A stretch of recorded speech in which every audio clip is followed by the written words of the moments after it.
Hey everybody, Barry here again. Next big project is power steering hoses. Something that I've been avoiding doing. I've been avoiding doing a lot with this thing actually. But anyway, I've got some over here. I gotta clean this place up again because I made a mess.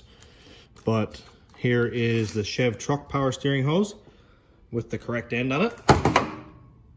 And I've got a couple of more somewhere. I just don't know where I put them. And here is the van pressure side. So I'll make those work. The return side is fairly easy because on the pump itself, there's just a barbed end. You slip a hose on over and clamp. And I think it's very similar on the van rack. So the pressure side is the only one really that I should have any issues with. Getting it to fit around the steering shaft, around the oil lines, that kind of thing. So yeah, that's pretty much what I got on the agenda for today. Bunch of really small stuff, like put all the bolts in the suspension because up around the trailing arms, I gotta put a few bolts in there. Put the gas pedal in it that I've been saying for the last 3 videos. It's like a 5-minute job that I'll just put off forever. And gas tank. But anyway, before I start rambling, I'm gonna go ahead and start getting some more work done.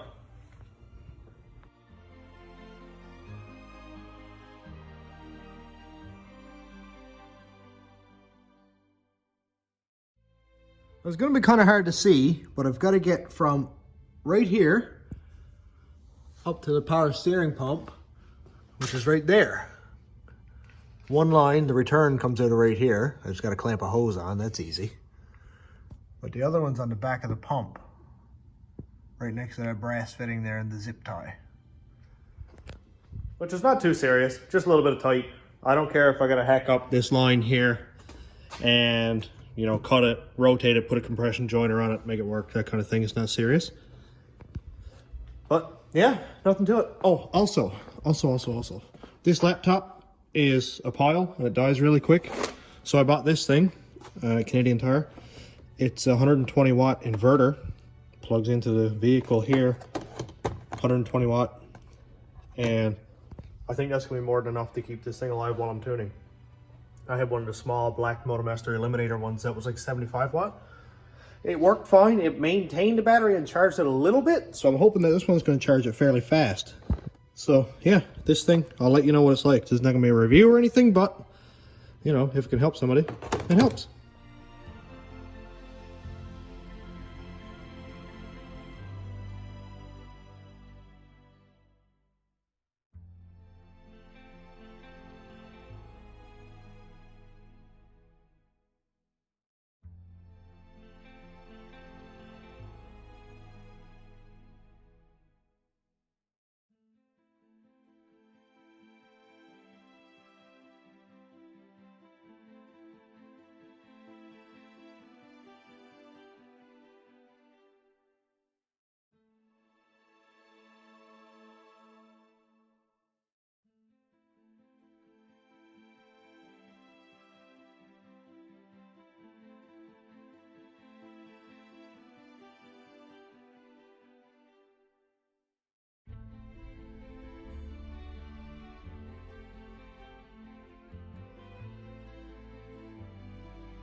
Well, the power steering hoses are done, and it ain't pretty, but it's gonna work. So the low pressure side is right here. I've still gotta clamp those up and stuff. High pressure comes right here, goes up to the back of the pump. Heat shielding on this one, back into the rack. And you literally can't see anything. So I'm gonna go fill it up with fluid. Also, something I noticed that I don't like at all, especially since I'm gonna be on high RPM in boost. Hot oil, something I don't like. Let's turn on some lights here. So this is my turbo drain going into the pan, and look right here. It's not completely kinked off, but it's like, it's half, and I don't like it at all. When I slipped the hose on, everything looked right, but when I repositioned the turbo to get the flanges and stuff to line up, it kinked off. So I'm gonna go ahead and cut the tube that's coming at the bottom of the turbo, because what it is it's pointing sort of away from the oil pan, and it's got to make like a 90 on the hose. So I'm going to cut the tube, reposition it, and weld it back together. It shouldn't be seriously long. I'm just gonna undo 2 bolts at the top of the turbo, right up through there. Not too serious, just a little bit of a delay. Oh man, I love how that exhaust looks. The merge came out so cool.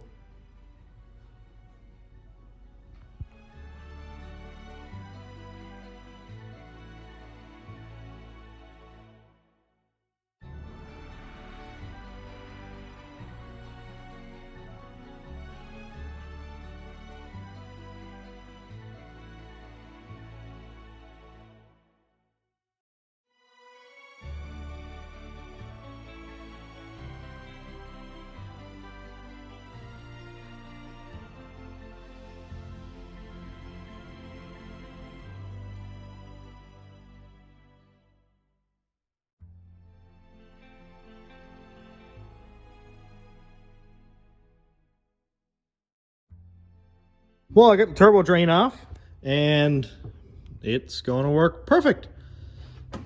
This used to come down and come off at a really freaky angle where it wouldn't work, but now I got it. I just got to finish welding it back together, make sure it's oil proof, and we're good to go.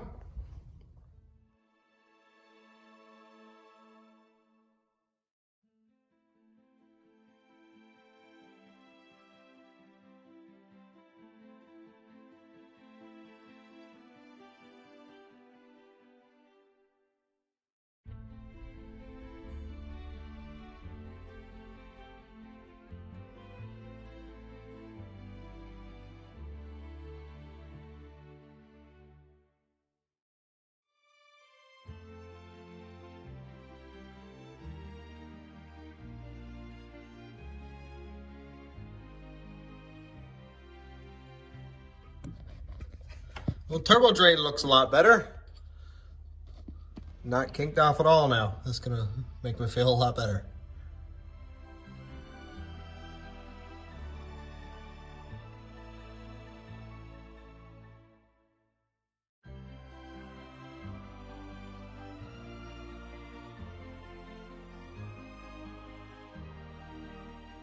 Okay, turbo drain is done, and I was gonna make my own coolant overflow, but it literally just fit.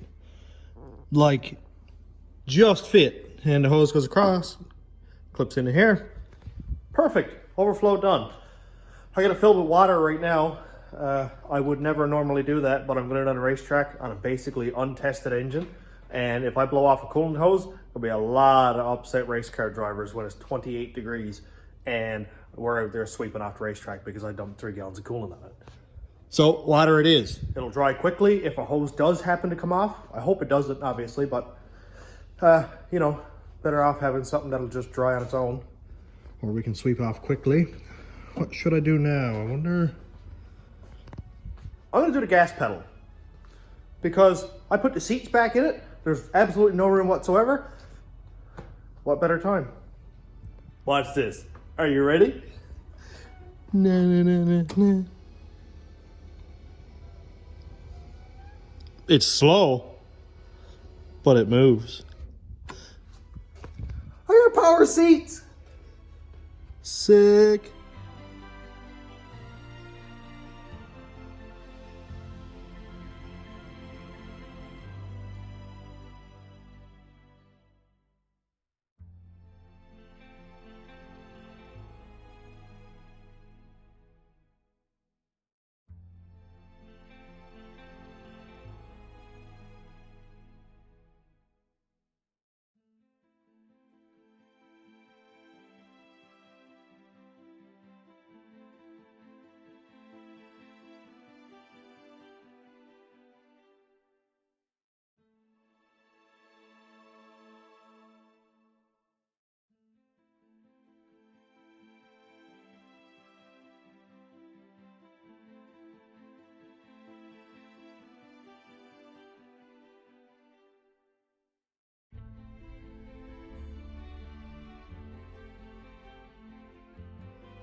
All right, let's test it out. Gas pedal. Vroom, vroom. Perfect. Well, that's done. Of course, it took longer and was more difficult than I thought, but That seems to be an ongoing thing with this fan. Another thing checked off the list. Sweet. Now that I got that much done, I think I might as well get at the gas tank because I can't put it off any longer. If I get any issues, it'd be nice to have a couple days if I need to get parts, that kind of thing. So that's what I'm gonna do now.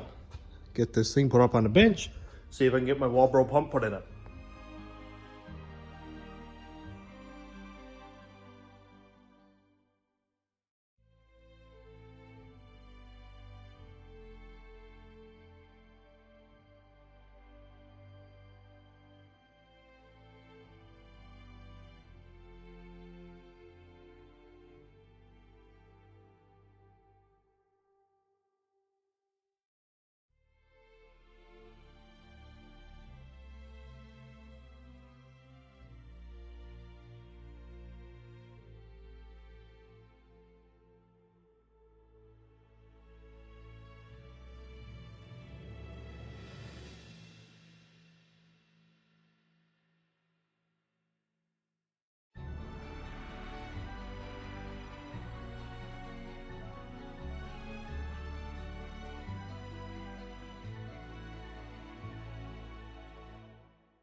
This is coming along nicely, and I just wanted to stop here for a second and show you this. These are quick connect or quick disconnect fittings, good for 3/8.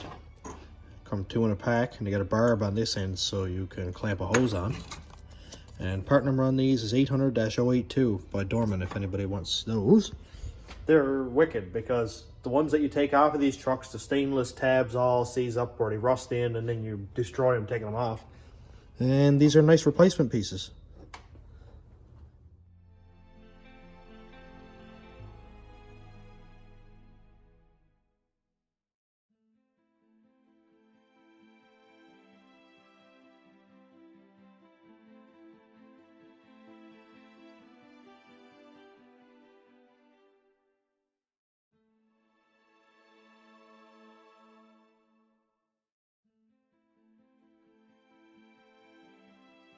This may look a little bit freaky right now, but we have the walbro in the bucket here, out into the filter. Here's the return that'll put gas right back into the bucket, so there's always a plenty of supply there. Out of the filter, up into the feed. It's gonna look pretty cool, assuming I can get it into the tank, because there's a lot of stuff there, so I'll see what I can make it up.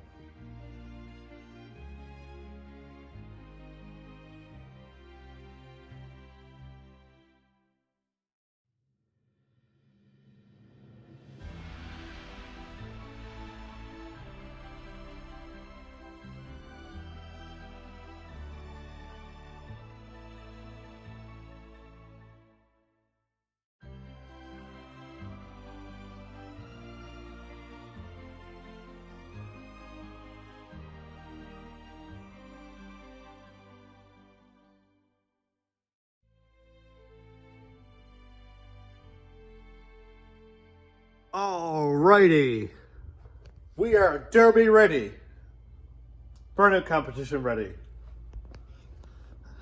So I pulled this off my rat rod 57 Chev. It has a vent built in. It's got a sealed cap that if the van were to roll over, it won't leak gas out through here, and of course it vents right back into the tank for when you're pumping gas. And the pump and filter are in here. The less lines that I have running through, the better, because it gives it less chance of a leak or something chafing, something like that. So I'd rather keep all the secondary stuff in the tank and just have one pressure line running up to the engine. Make everything a lot simpler and cleaner also. And I'm going to use the plug-in from the van. I'm not sure if the fuel pump wiring is going to work. I'll try it. I'll turn the key on and see if it works. Apparently it's controlled by the PCM, which I don't have in it. So if not, I'll run my own standalone fuel pump. It's not a big deal. The PCM from the LS actually has a fuel pump driver output in it anyway. So if I have to, I'll hook it up to that output and run the wires back to the pump. Nothing serious. And I'm thinking that the fuel float should also work, so I'll know how much gas I have, which is an added bonus because I tried Rat Rod with no sending unit in it for like 4 years, and I broke down several times.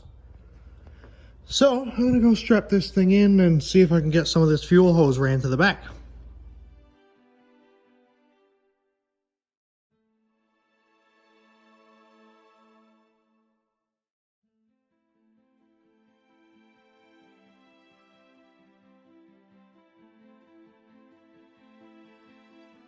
Now that the tank is where it needs to be, pump is in it, I need to run this fuel hose back to the tank. I've been messing with the wiring for a few minutes, and the fuel pump is controlled by the PCM, which I don't have, which is not a big deal. So I'll wire in my own relay and wire it directly to the ignition. So it'll be on when the ignition comes on and triggered by the PCM. Easy as pie.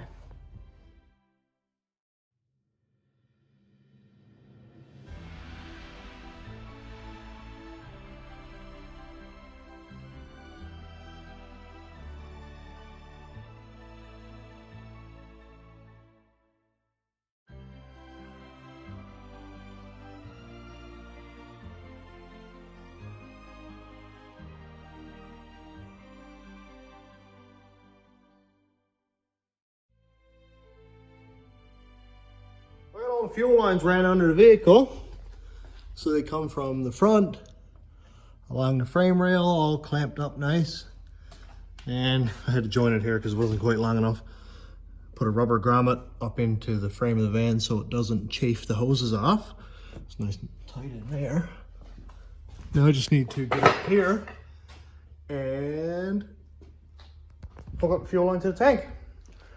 And then run some electrical to the fuel pump, and that system is done.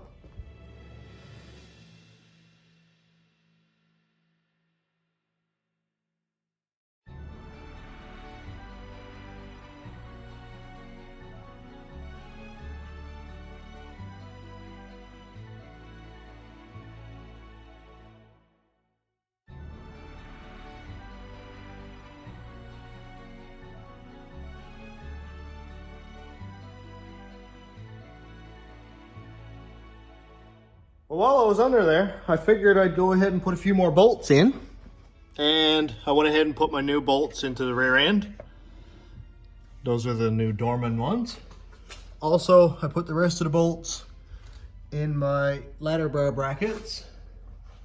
I've got to put a vent on this one next time I come under here. Run a hose up through there.